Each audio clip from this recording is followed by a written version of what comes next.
Good evening, everyone. Can you hear me? I'm Thane Rosenbaum. I'm the creative director of the Forum on Life, Culture, and Society at Touro University, and welcome to this very special Yom HaShoah, Holocaust Remembrance Day discussion. FOLCS.org is our organization.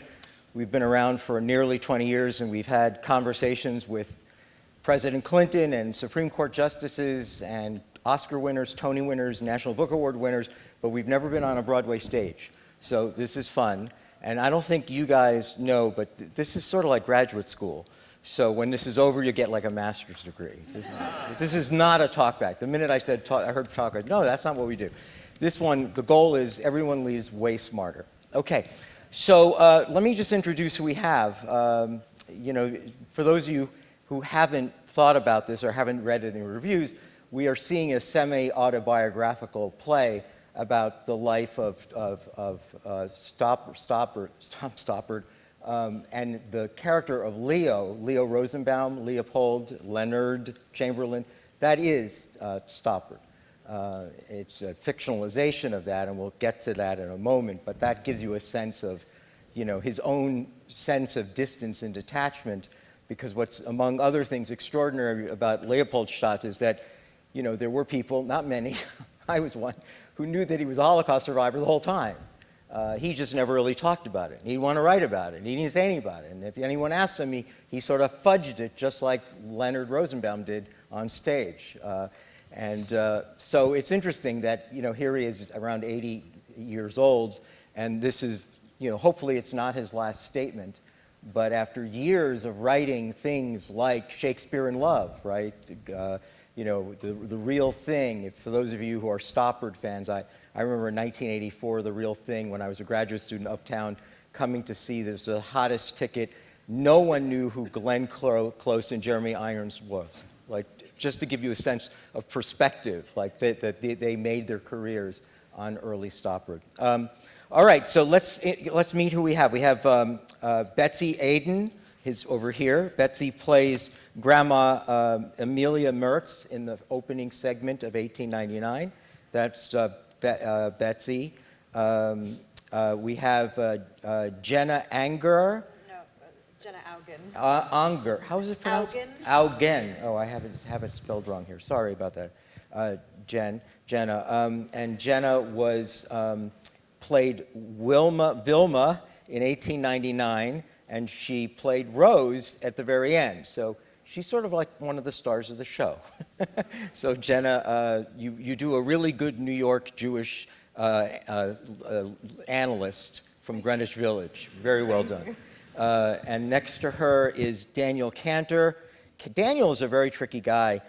He plays Kurt in 1924, but also in 1924, he shows up as the Moyle. And I'm told he has the best hands on the cast. And that makes me one of the stars of the show. Yeah, because he's the one with the knife. So that's Daniel. Now we have Eden Epstein. Am I getting that right? Eden, of course. She plays Hermina from 1924. There's Jacqueline Gerald. There's Jacqueline. Let me tell you something about her. She's easily the most talented person in the cast because she wasn't on tonight, but she's played every single character, including all the men, I think. Is there? No. But she's always on the ensemble, and she's literally as an understudy for everyone. That's Jacqueline Gerald. And of course, Brandon Uranovitz is over there. There you go, my buddy at the other end. And of course, we remember Brandon, who was Ludwig in 1899, and again, Nathan at the very end, 1954. And really, that ending is just ridiculously powerful, ridiculous. And if there's a trope in Holocaust literature and Holocaust film of what's known as the damaged survivor, and we've seen this from Sophie's Choice and The Man in the Glass Booth, and this idea certainly Hollywood has. But Brandon, way to go! You really invented something, created something with great emotional complexity. And I've seen it twice, so I'm very, very honored to have you on our stage with us. Thank you. The cast from Leopoldstadt. All right, so let me start off with a technical question, choreography.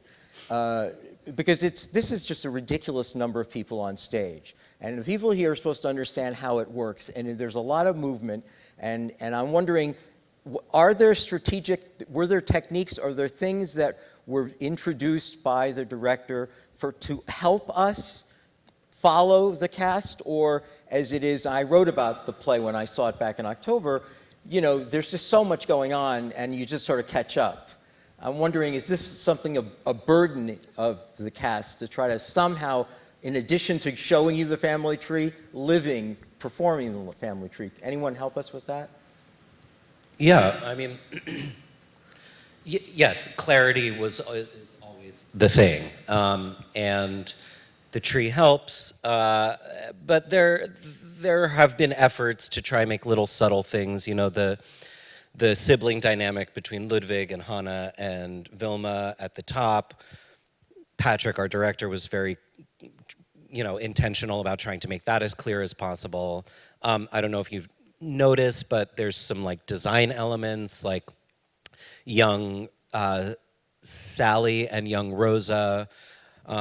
Young Rosa is in like a blue dress, and young Sally is in sort of a maroon brownish dress. Those color stories sort of follow them as they get older, just to sort of help your eye. And then, I'm sorry, just to remember, young Rosa becomes Jenna, right? Yeah. So when you see them as children, you actually get a sense of, you're actually following them, because the play takes place over under 60 years. Yeah. So, okay, go ahead. And you know, there's that crossover before 1924 where you watch the younger versions of some of these characters sort of pass the baton But to wait a their minute, older the selves. for the first time, I think did I get this right? It's your Briss Yeah. in 1924. It's Nathan's Briss. Right, Yeah. so when the baby's running around, she's trying to hide the baby, it's you who becomes the damaged Auschwitz survivor. Correct. All right, I think that's very important to place. It's not that easy to see. Go ahead. Yeah. Anything else about choreography? Yeah, but also I also want to say that yes, clarity is important, and yes, there was an intention of trying to make it as clear as possible for the audience, but it's sort of besides the point of the play to sit in the frustration of trying to figure out who's who. We go from the prosperous many to the damaged few. And that's sort of the point of the play, is to watch a family dwindle. So it's not necessarily about making sure that we know exactly who has become whom, Right. who is related to whom, who is the older version of whom. That's ultimately besides the point of the play. All right, how about, I have two questions sort of that start with this idea of dramatic burdens in addition to choreography. One is, you all know what I just told the audience, which is that Stoppard puts this thing out for the first time, and you have the burden of telling the semi-autobiographical story of a legendary dramatist who has been pretty reticent about this. And so when you, some of you I know even came from the British one, if that's right, Jenna, you're like seasoned all over the place. You come from the West End. So was part of this, did Stoppard say to you, don't screw this up, I finally went out personal on this, this is not the real thing, this is not Arcadia, this is not travesties, this is not Jumpers, this is Leopoldstadt, this is my life? Or was that just unsaid? Nothing like that happened. I would say to that, if it's okay for me. Yes. Yeah, I would say, yes, it's not so much a burden as it is a responsibility and a great, great honor. And it has been since the beginning. It's been such a joy since the first day in the rehearsal room in London. There was more of a sense of excitement about it from Tom right from the get-go in the rehearsal room. There was a warmth and a sort of need to tell it, and because it was so personal and it involves his mother and his father, who he never met, and you know, and who he doesn't remember. It was just, it was more of a sense of really doing justice to the story and to those he didn't know he lost. And I guess that's what I would say. So I'm just curious, in theater, we all know that the playwright is God, and in film, it's really the director. So in this case, did he come to the West End, did he come to New York and actually talk to you as you were going through this? So he was very much involved in the production. All right. I just want to add to that, though, also that this play, the subject matter and what we are, the humans that we are embodying, the time period, all of that is bigger than all of us, and it's even, I might get in trouble for saying this, but it's even bigger than Tom. Right. So to have him say this is so important to me, I mean, it's bigger than even he And he is. knows that better than anybody. Yes, correct. But that goes to my second, Jenna said, not burden, say responsibility. I like that. Privilege and privilege. honor. Right, but the other one that I was attaching to burden was you also happen to know that there's a rise in anti-Semitism around the world. You know that when Parade opened on Broadway, there were neo-Nazis outside. You know that, or certainly for the people who played in the West End, Europe, in many ways, I have an essay coming out this week, is being emptied of Jews now. There's talk that Norway, by the end of 2038, might be no Jews. The most recent comment by the leader of the Jewish community in London, said there's no future for Jews here. In France, people don't realize the amount of violence that have been committed against French Jews for many years. People are just don't know. French Jews have been bleeding $5,000 a year to Israel every year for the last 10 years.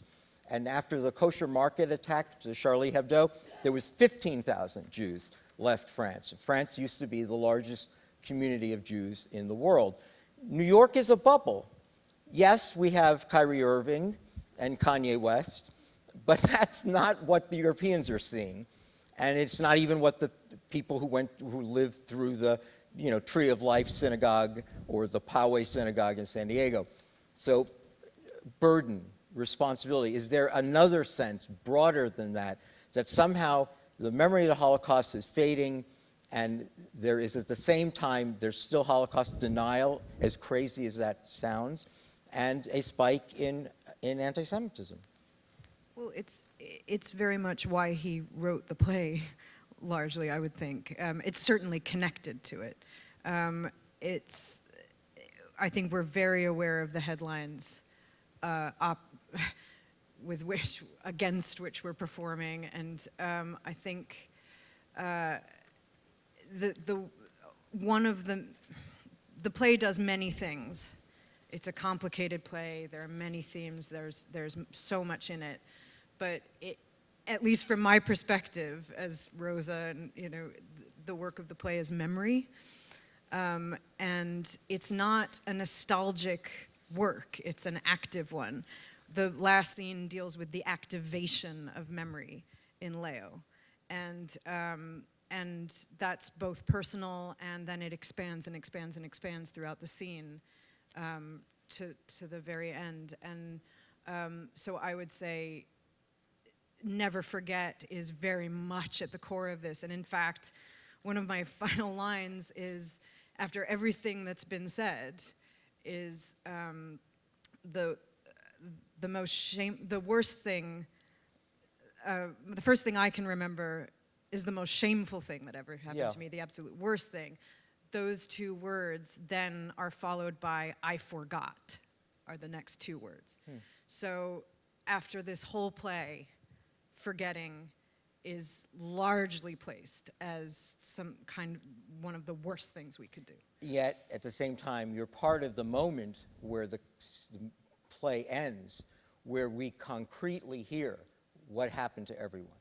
And so you may have forgotten, but in the end, you are the person who... No, but the rest of the line is not to do with that. I forgot where I'd hidden the Right. afikomen, but it's just, Tom is such a genius and so structurally perfect.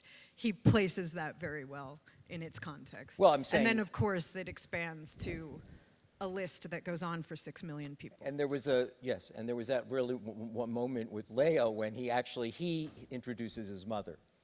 right? He announces what happened to his mother, and then in everything else, he's simply reading along and asking. Daniel, you had something. Well, I was going to say something maybe slightly off-key, forgive me, maybe provocative. I don't personally feel a responsibility as an artist to advance an ideological position.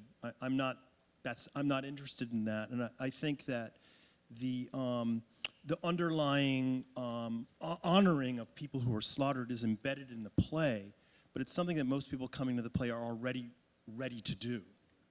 And I think that what's interesting to me about the play, and all plays, and all Tom Stoppard plays, are the questions they ask that are not clearly answerable. It is clearly answerable that the Holocaust is bad. It is not clearly answerable to say, who am I, in the context of brutality in a pluralistic society?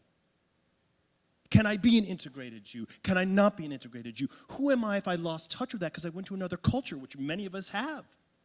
Do I still owe an allegiance to who I was? These are unanswerable questions, or they have complicated and paradoxical answers. So I'm more interested in being part of an exploration that we all go on, and we don't come to a firm conclusion necessarily. But in a way,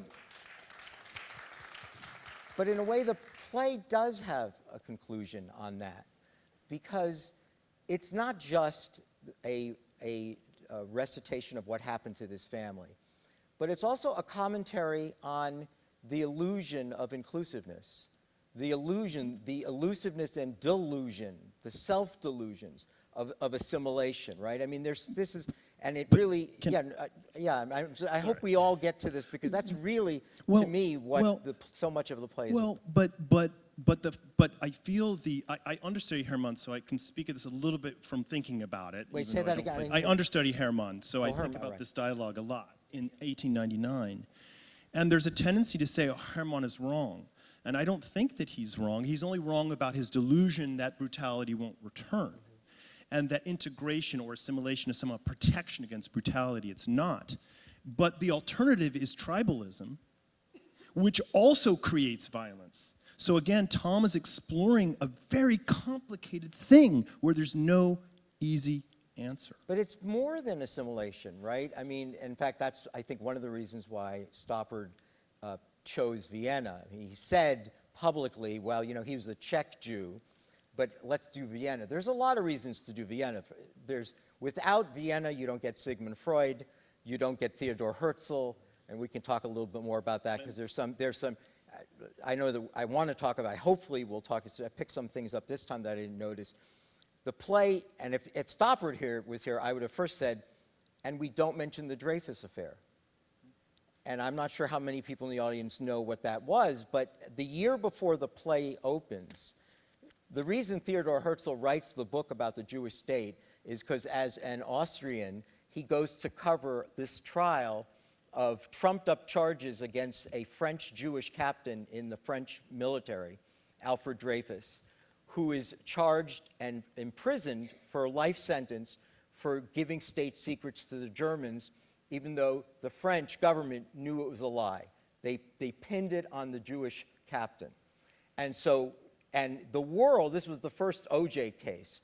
It was before major media, but the world was reading this. Artists lined up. You were either Dreyfus art or not Dreyfus art. By the way, a little anecdote, Julia Louis-Dreyfus is related to Captain Dreyfus. She's French Jewish and she's related. Richard Dreyfuss is not related to Captain Dreyfus. Just saying, little things you can walk home thinking about. But what happens is, very important, Herzl comes back and knows what happens. The world's reading this. Guess what?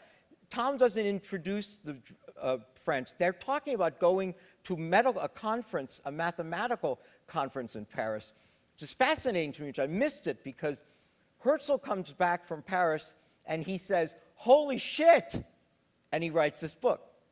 We have to get out of Europe. We have to find a home for the Jews. That's why the book gets written, from his experience watching the trial. So to show as another emphasis of how secular, assimilated, intermarried they are, they don't even mention the Dreyfus affair, which is the only reason there is this book. they just talk about it as it's preposterous. Why would anyone do it? It's partly because the Viennese Jews really were shut off from that. They really saw themselves. Remember, what is it that, is it Herman, who repeats several times? We Jews worship culture, right? He says worship culture as if that is some kind of an Insulation. Right, an inoculant, an antidote to this. Can anyone else sort of talk a little more about this idea of the limitations of assimilation that's so present here? Well, I think that's what the first scene sets up largely, is we say there's this line, we literally worship culture, and we're all in a theater. And yet these headlines keep coming out. And so we are in a position where we are similar to Herman in the setup of the play, in that we do, and that is important to us. Our culture is important to us. We feel part of it. We participate in it, and then of course, the wheel turns again, and it's Ludwig's point that of course brings us through to the end of the play. You can be an artist, you can be a musician, but you can't not be a Jew. And that will not protect you. Right, If you wanna speak to it. the affirmation that there are limits to this. And there's also, there's a sense, I've heard the play so much, I've been doing it for 3.5 years. And there are a lot of antiphonal lines, as with all Stoppard. So there's always an answer on the other side of an argument. And that can come 4 scenes later, it can come 4 minutes later. But we've got the setup of we literally worship culture, and then, of course, the wheel turns, and the answer is barbarism will not be eradicated by culture. Right, that's a great line that comes. And there are many, many lines like that start to ping out. But notice, again, delusion, obtuseness, where they admit that the mayor of Vienna is the leading orator of anti-Semitism, right? I mean, just imagine if that would be said about Eric Adams, right? That he was the leading orator about, hatred of another group. So that they felt, smugness is, I'm not sure what the right word is, but a sense of a vindication that they were buying into something. And remember, we're hearing in 1938 in 1938 when Percy is trying to get everyone to go, and everyone's saying, we've already seen the worst. And he's saying, you have no idea what's coming. And they can't imagine anything worse than this. And the fact is, it goes to an idea that I'm sure Stoppard wanted to introduce, is to remind people when people say, why didn't you leave? Well, how difficult that was to do and how absurd it was to do. I think it's interesting that you bring up Eric Adams, because only a couple of weeks ago at an interfaith prayer breakfast, Eric Adams came out against the separation of church and state in New York City. He said something like he is the church. And that's I don't think that he meant it to be overtly anti-Semitic or anti-Muslim or any other, any non-Christian faith, but one of our leaders did say that in so many words within the last month. And I think that a thing that this play challenges us to think about in 38 is that, in a sense, we are all Percy Chamberlain yelling at the room full of Jews who won't leave. Because the audience knows what Percy knows, which is that it will not get better, it will only get worse. And I think I personally agree with Ludwig that you can be assimilated, but you can't not be a Jew. And I think a thing that the play has challenged me to think about, and doing this play in the world that we currently live in has made me confront on a more daily basis, is that question of, are you the frog sitting in the in the pot of water that is slowly getting hotter? Because that's essentially what happened to these people, is that you turn up the temperature and turn up the temperature and turn up the temperature, and you don't notice it until it's too late. And I think that to some extent, that experience is what it is to be a Jew in the world, no matter where you live. So, yeah, go ahead, Daniel. Well, if this is grad school, we keep the conversation. Yes, I'm saying you're doing so well.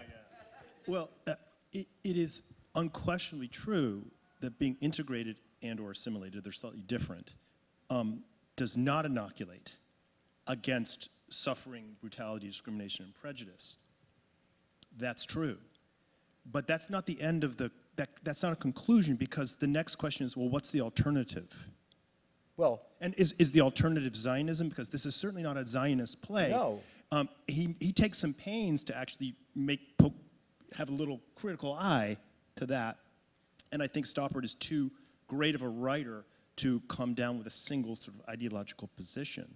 So for me, again, forgive me if I sound like a broken record, it's the conundrum of the human experience, particularly if you're in a minority status in your culture.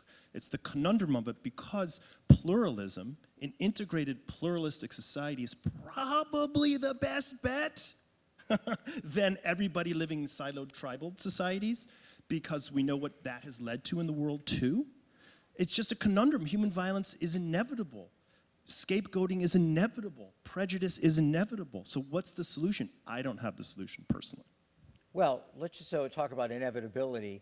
Just to know, there were, I think, 200,000 Jews pre-war in Austria, and 65,000 were killed. Right, so that's a third. And when I say this statistically around, I do talks around the country, people don't realize, so there's 6 million, right? So 65,000 come from Austria.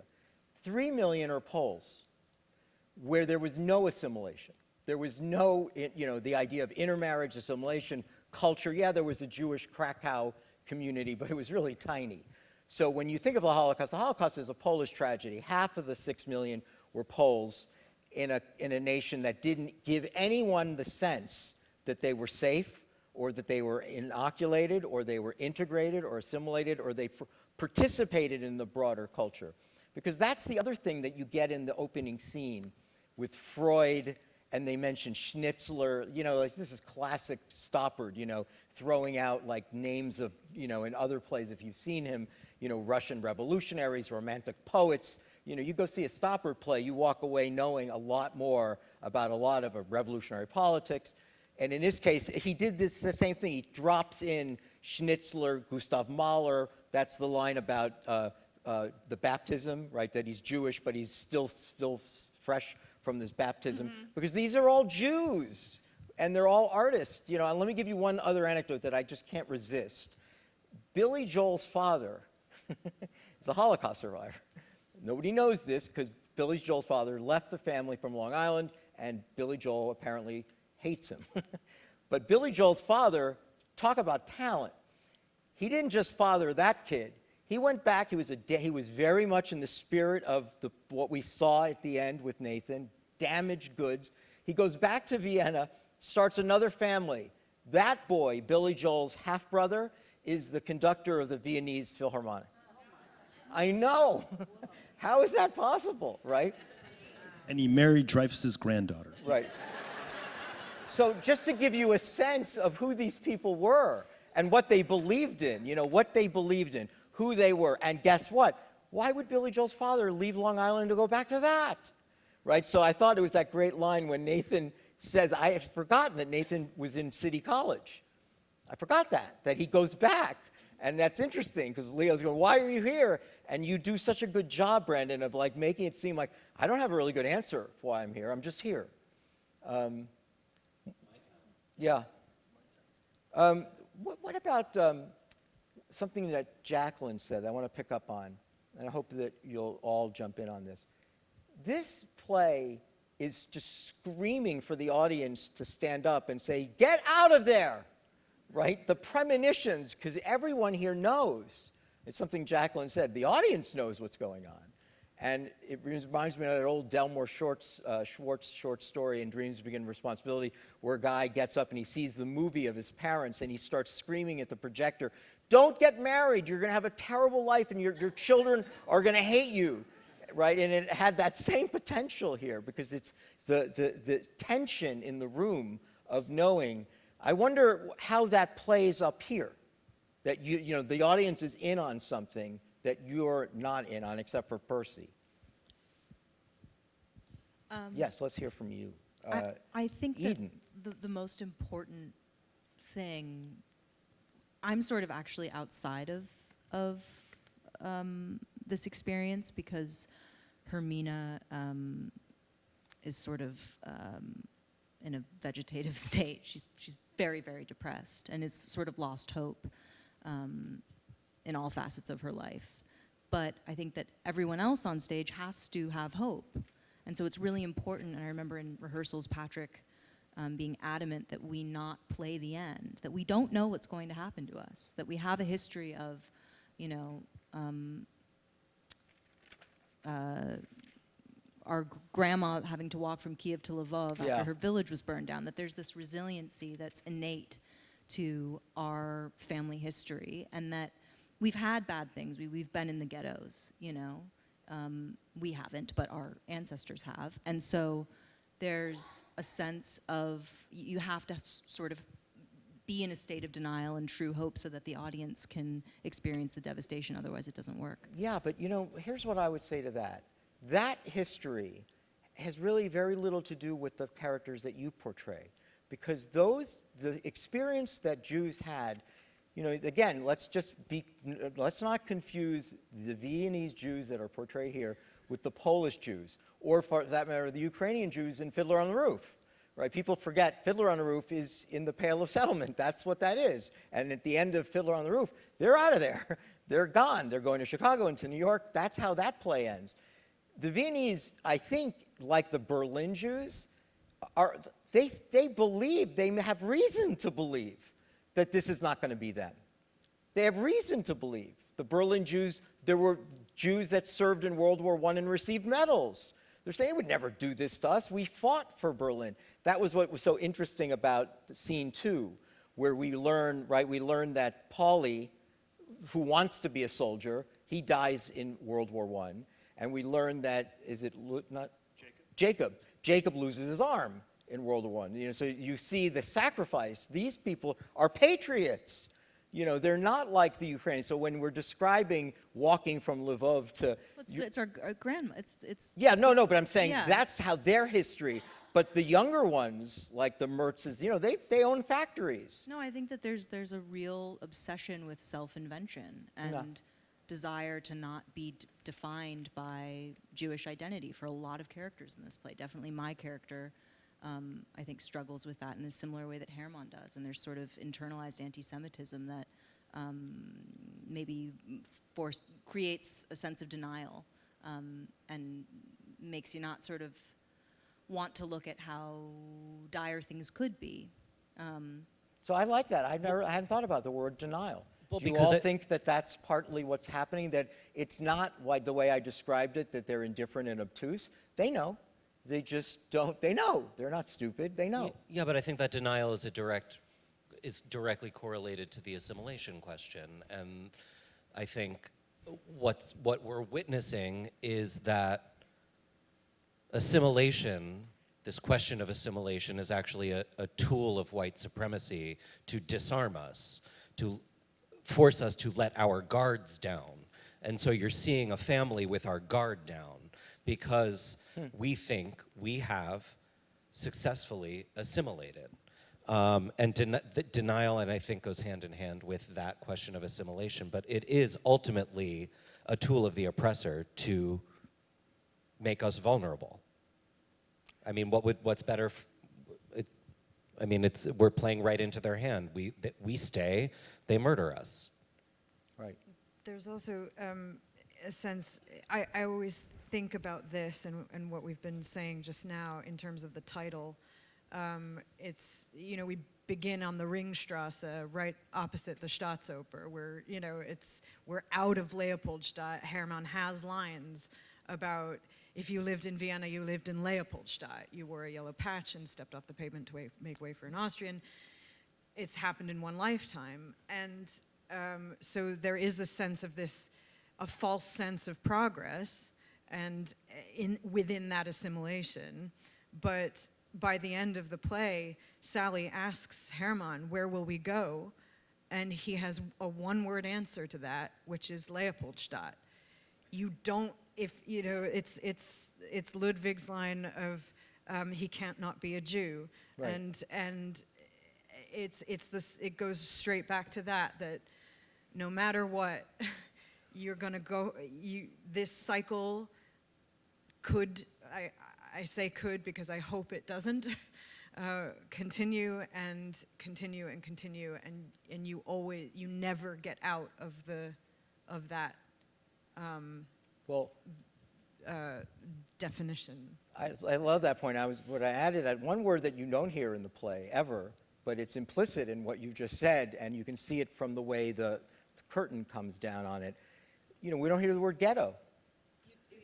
Oh, it is in the play? That Yes, Leopoldstadt up- is referred to as a ghetto? Eva says, yes, we could end up in the ghetto like 100 years ago. Oh, is it not? Is it not? No, but do they refer Oh, to right. Leopoldstadt as it's sort of a fancified, you know, something that we don't think of it this way, but it is the Jewish neighborhood that you can't get out of it. No matter, even if you own a factory, even if you have a fancy shop in Leopoldstadt, you still are in the Jewish ghetto. Well, you have to wear a yellow patch. You have to self-identify as if you lived in Leopoldstadt, you had to wear a yellow patch, so people would know that you were separate from It's the culture implied at large. as a Viennese citizen, I think it would be understood that Leopoldstadt would have been the ghetto, right?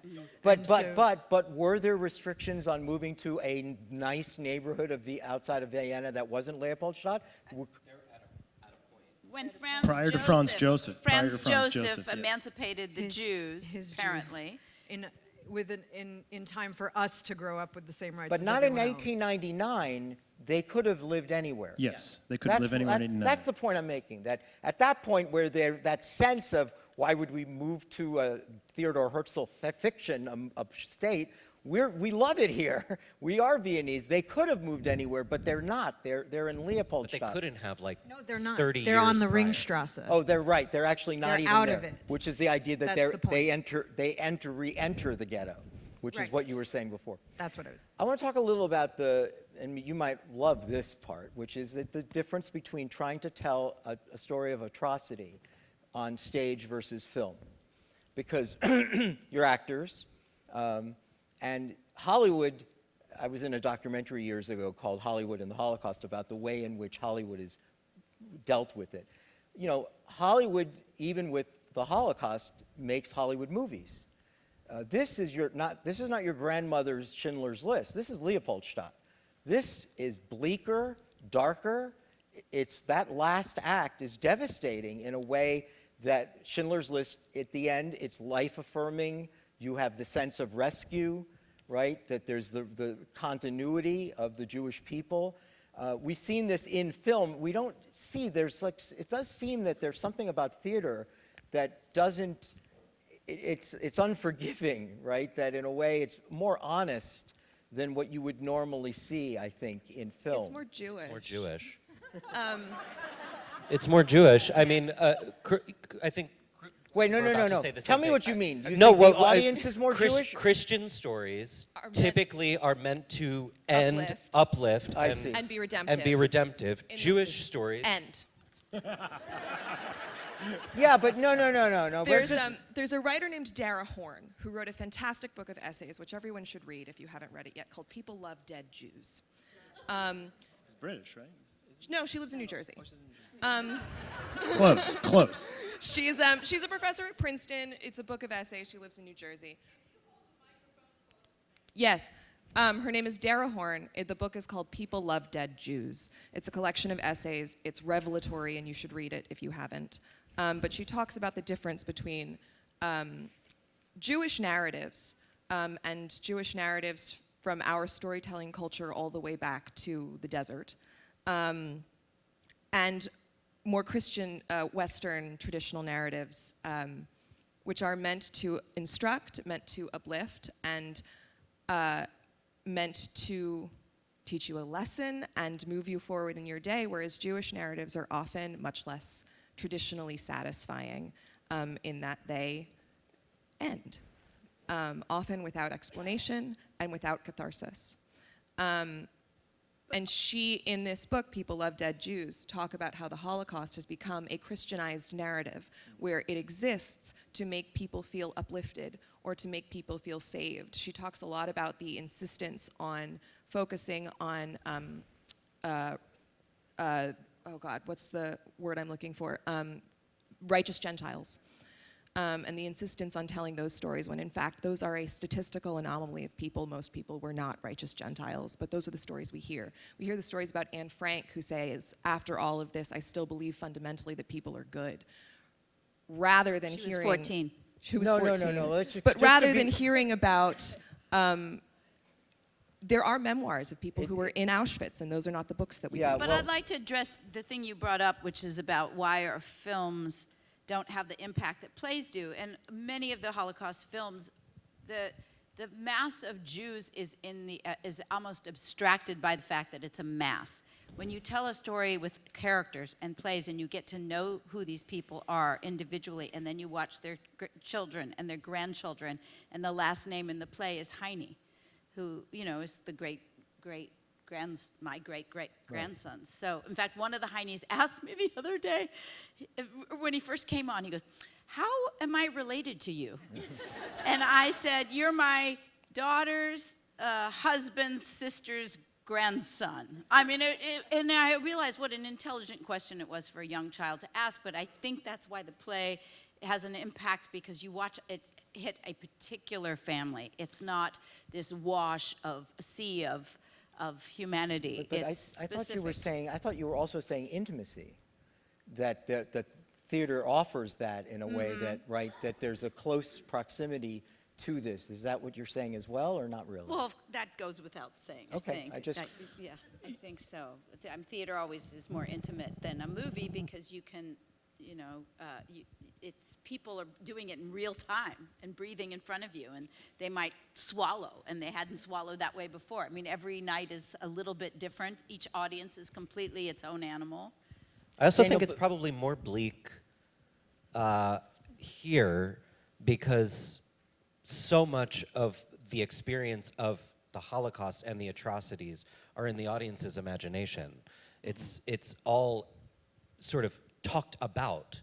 Then there's a Nazi who's not even, he's a Viennese citizen. He's only in the room for a short period of time. I think it's ultimately bleak because Tom leaves so much of it to our own individual imagination. But can I just jump in before Daniel? I want to Okay, say two things to add to what Jacqueline said. First of all, that Anne Frank anecdote, I love that you said it, but it's important to know that Anne Frank didn't do that. Her father did that. Otto Frank sold his daughter out for Hollywood. He edited and redacted the diary. If you read the original diary, you see that line is not really what it means. Although the point says, stands. she says it, but it doesn't mean it was turned into that by her father universalizing the Holocaust It's to more make what it we choose exactly to the consume. point that Jacqueline is saying. The second thing is that I want to just, as a nod to Kanye West, and to introduce something Jacqueline said, is that, well, yeah, I mean, she may be right about what Dara had said about the Christian way of understanding the Holocaust as a redemptive experience of renewal. But in film, Kanye West is right. 5 of the original 7 studio heads were Jews. And guess what? They were born in Europe. They lost Paramount. That guy brought all of the remaining family back here. What's his name? Lyle? I forgot his name. So 5 of the 7 original studio heads were Jews. And yet they were making these Christian films, right? They were making cowboy and Indian films. They were not making these stories. There's a decision here in theater to make the stories to craft them this way, as opposed to a way that cinema, and again, the French don't do this, the Italians don't do this, it's the American film industry. Yeah, but you're also talking about filmmakers who came over at a certain period of time and had to, as a means of survival, engage in their own forms of assimilation. Right? Yes, no, absolutely. They all, guess what? They all celebrated Christmas. But Yeah. they were born in, I just want to make it clear, that Jews were responsible for the thing that Jacqueline's talking about. She may be right, but Jews actually created part of that culture. Well, I want to. let's see. Well, there's theater that's sentimental or superficial, telling important stories too, that's overly commercial or whatever. I think the end of the play for me, I have another slightly different perspective again. I think the end of the play for me is deeply moving. And I will say, when I first read it, I was crying. Well, the last scene is devastating. No, and the way the three actors who were in 1955, they're so brilliant in it.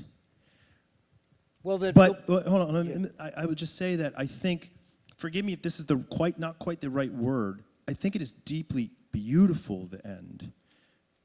It's not just bleak to me, because part of the action is teaching Leo about who he is.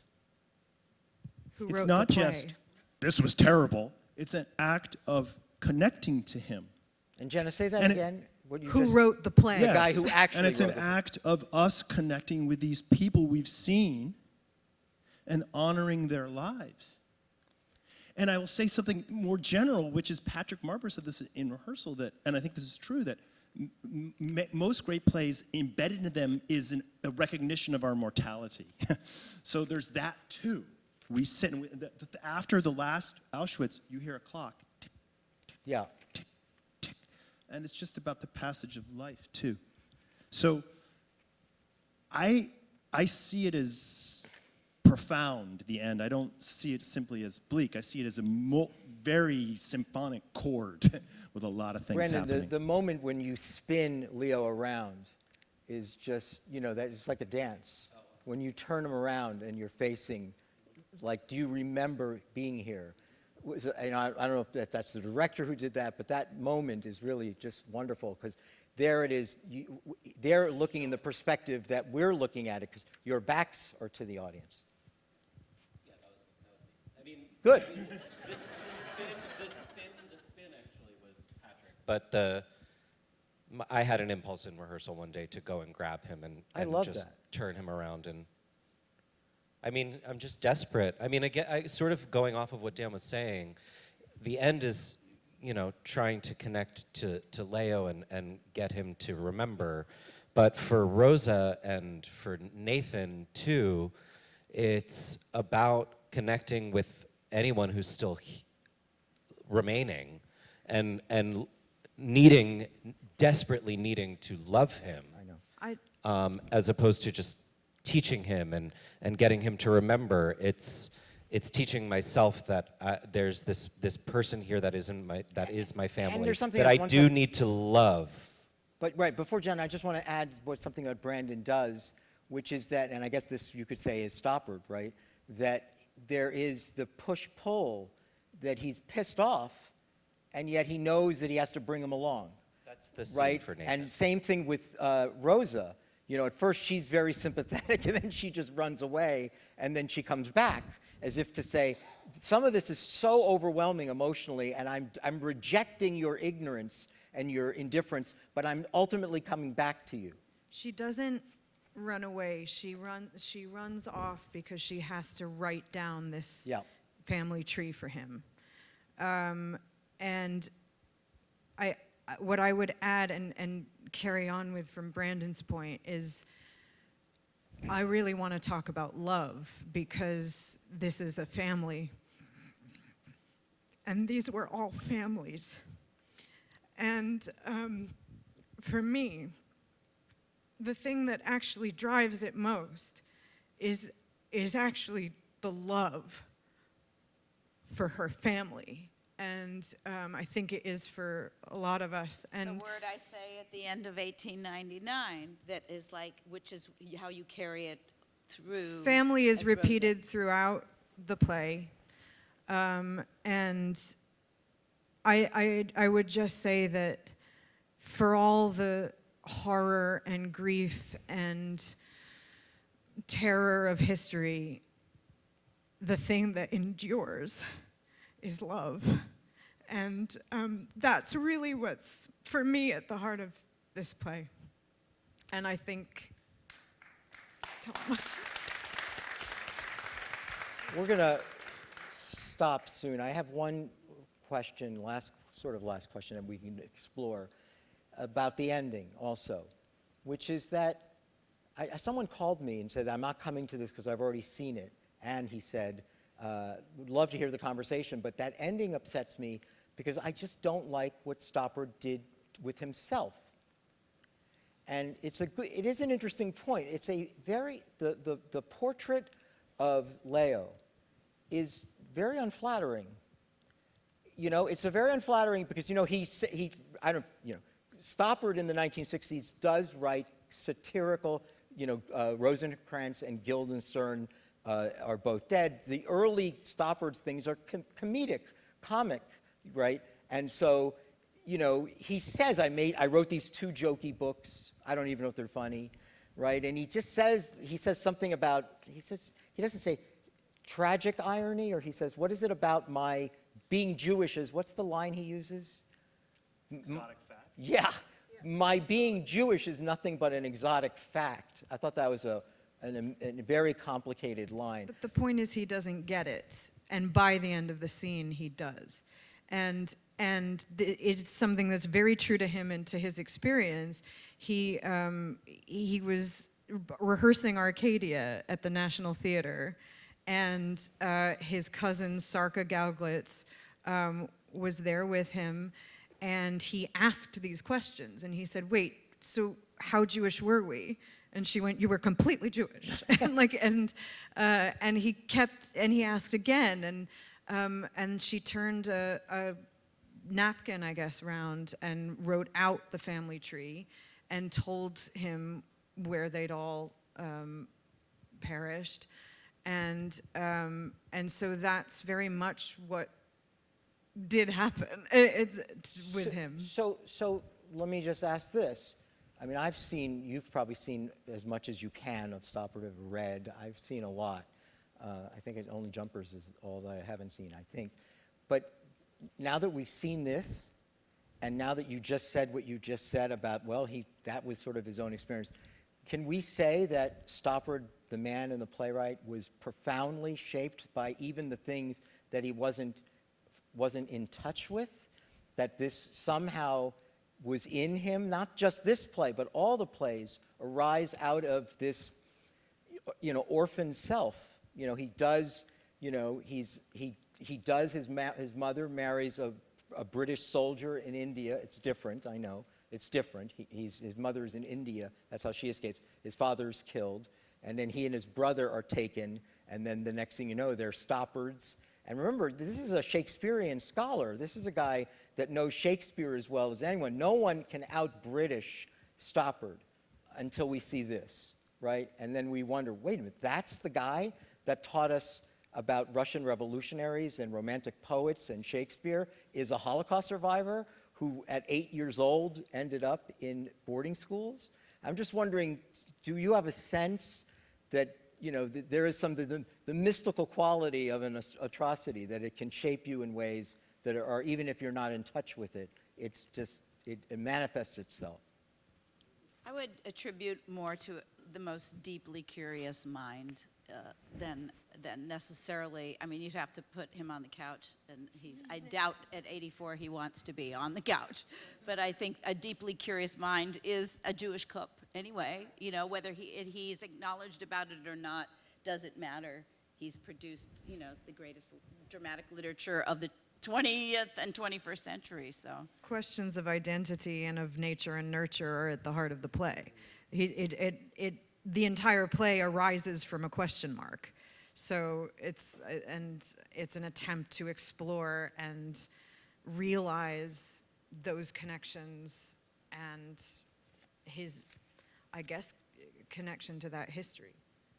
Anyone else want to add to that? It's a way of saying goodnight, in a way to say that we have to be mindful that we were watching what was not just on Holocaust Memorial Remembrance Day, Yom HaShoah, a Holocaust story, but a unique Holocaust story told by a very unique dramatist who, you know, came out in a powerful way, an extraordinarily powerful way, to sort of add to a legacy that was already substantial, but to do it in such a way that is so, that's why I said, can we say that all the other plays are informed by the guy that was holding back on this, because invariably that's how he was shaped. Oh, imponderables, I love this. I can't answer that question, but I will say he is who he is. You'd have to speak And it to him. includes the British part, Yeah. We shouldn't. you know? I'm not He going to is speak who for he him. is. Okay. All right, before we say goodnight to our cast, I want to thank you all for joining us. I want to thank the Longacre staff. You all stayed extra time for us, so thank you. All in the spirit of ideas and art and culture, so thank you guys for staying a little later. I want to thank Michelle, our friend, who's the publicist at Bonneau, Bryan, and Brown, for helping to put this together. And Brittany Weber for coordinating. She works for the production company, so yay. And we've given you a lot to think about, and let's just say goodnight to our cast, and thank you for